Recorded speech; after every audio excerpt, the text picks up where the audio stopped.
Olá, estamos no capítulo 2 do nosso curso de tanatologia, né? E vamos aqui tratar sobre as fases e etapas nos processos de perdas. As questões sobre a morte, as perdas, o luto, muitas vezes acabam por alterar a tranquilidade e o prazer de viver, pois normalmente estão associados à dor. O luto está associado à morte, mas na ciência ele é visto como qualquer interrupção emocional forte que cause tristeza profunda. Ele acontece não necessariamente apenas com a morte de alguém, né? Ele acontece depois de qualquer perda, por exemplo, um divórcio, né? O diagnóstico de uma doença grave, o processo de uma falência, a traição de uma pessoa muito próxima, ou alguém, né, que partiu, que morreu. Por todos esses motivos, o processo do luto pode ocorrer inúmeras vezes e cada vez será particular e única. Não existe uma fórmula certa e infalível de elaborá-lo. Cada pessoa terá sua própria forma de ultrapassar essa fase em seu próprio tempo. E aí as pessoas dizem que o luto o normal é 1 ano, 2 anos, não existe isso. Eu costumo dizer que o luto é o tempo necessário que a pessoa precisa ter para aprender a conviver com a ausência. Isso é luto. Agora, se esse tempo vai ser 1 mês, 2 meses, 3 meses, 1 ano, 2 anos, depende de cada pessoa, da consciência de cada um e de como que cada pessoa vai trabalhar essa ausência, conviver com essa ausência da pessoa. Né? Porque o luto ele é necessário, porque ele nos ajuda nesse processo de reconhecer a perda do outro, ok? Bom, e aí, apesar da vivência única de cada pessoa, né, como eu disse, para lidar com essa situação, existe até uma psiquiatra, a doutora Elizabeth Kübler-Ross, ela lançou em 1969 o livro sobre a morte e o morrer. E nesse livro ela descreveu 5 fases do processo do luto. Essas fases, elas não precisam necessariamente acontecer na ordem sequencial, né? Que a primeira é a negação, depois a raiva, depois a negociação, depois a depressão ou interiorização e a aceitação. Não precisa acontecer sequencialmente. Essas fases são o seguinte: negação, raiva e negociação, que a gente chama de barganha, elas podem acontecer ou não. A pessoa pode barganhar e depois vir a negar, depois ter raiva. Nunca negar e só sentir raiva. Então, assim, elas não são obrigatórias de existir e nem são estáticas, elas podem movimentar entre elas. Mas uma vez que a pessoa cai na interiorização, aí ela não volta mais a nem sentir raiva, a não negar e a barganhar.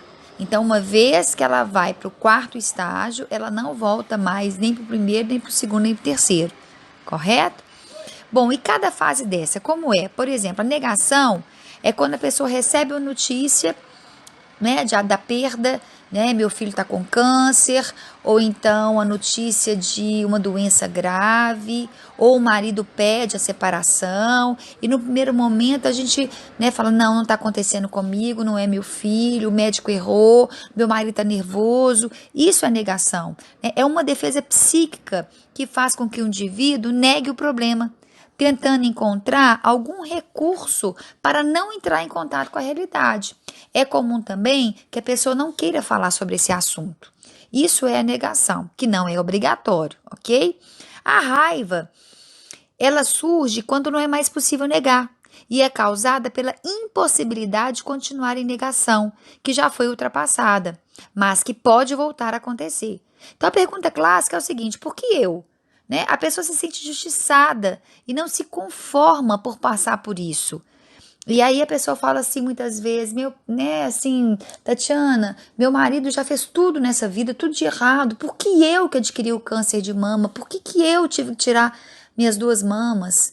Né? Ou então, eu sou uma mãe tão boa, por que a minha filha que está com leucemia, né? Por quê? Por que comigo? Isso é raiva, que também não é uma fase obrigatória. Depois vem a barganha, a negociação, que é o momento em que o indivíduo começa a negociar, querendo dizer que será uma pessoa melhor se sair daquela situação, faz promessa, barganha com Deus, né? Se meu filho curar, eu paro de comer doce, se meu marido não separar, eu vou fazer um trabalho voluntário, enfim. É quando eu começo a quando eu ainda deposito fora uma atitude que vá compensar aquilo ali, como se eu fosse trocar algo em relação à minha cura ou em relação àquela perda, ok? E essas fases, nessas primeiras 3 fases, negação, raiva e barganha, é aquilo que eu falei, não são obrigatórias. E elas podem mesclar entre si.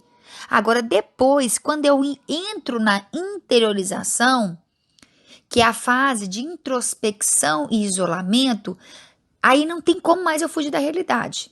Aqui é muito comum a expressão de tristeza, pesar pelo reconhecimento da perda, né? E é muito comum os pacientes nessa fase da interiorização entrar em depressão. Então a gente tem que tomar cuidado, porque quando o paciente começa a perceber que que ele é sujeito ativo do processo e que ele não pode mais continuar ser um sujeito passivo, que não adianta mais ele procurar culpados externos. É ele que está passando por aquilo. Então, realmente, ele se vê assim, dentro da própria dor e tendo que lidar com ela sozinha. Porque por mais que a gente esteja rodeado de pessoas, o processo ele é individual e único. Certo?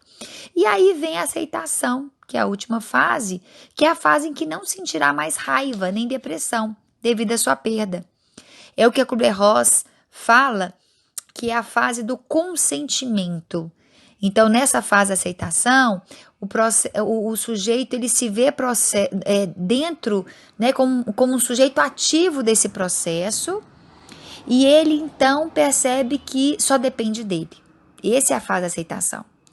Quando não consegue ultrapassar essas fases, pode-se desenvolver uma situação de luto patológico, que é a fixação em alguma dessas fases, quando ele não consegue sair, né? Principalmente das 3 primeiras, da raiva, da barganha, da negação, ou então até mesmo da depressão, da interiorização, que ele não quer elaborar aquilo ali, não quer elaborar o luto, ele não quer perder.